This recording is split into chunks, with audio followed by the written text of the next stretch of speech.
कोई कैकेयी को कभी दोष मत देना। मां कैकेयी को अयोध्या में कोई ऐसा प्रेमी नहीं था जैसी मां कैकेयी प्रेमी थी, क्योंकि रघुनाथ जी का वियोग, भरत जी का वियोग, महाराज दशरथ का वियोग, पूरे अयोध्या वासियों की निंदा का पात्र बनकर राम जी की इच्छा की पूर्ति की। ये माता कैकेयी है, दूसरे में इतनी सामर्थ्य नहीं थी। माता कैकेयी जितना राम जी को प्यार करती थी, शायद है उतना कोई अवध में प्यार करता हो।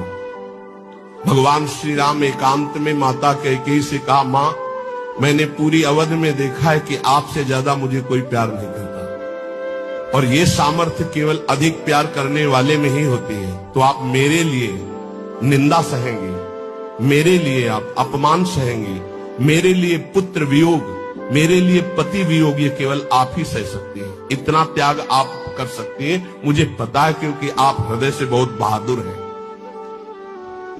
देवासुर संग्राम में साथ गई थी कैकेयी जी महाराज चक्रवर्ती सम्राट दशरथ के।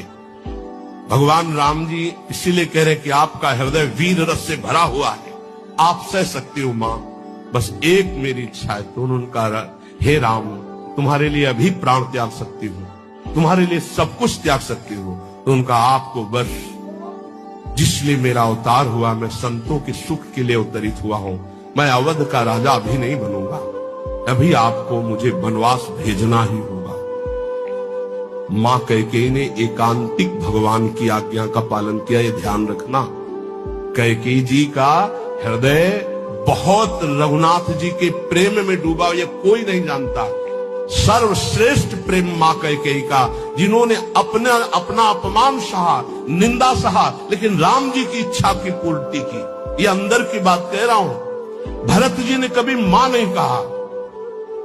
जब राम जी वापस अयोध्या आए तो उन्होंने कहा, बेटा तुम्हारी पूरी बात मानी थी, पर मैं एक बात नहीं सह सकती। अपने पति का वियोग सह गए, लेकिन मेरे भरत ने आज तक मां नहीं कहा। बेटा अब मेरी इच्छा एक बार मां कहला दो।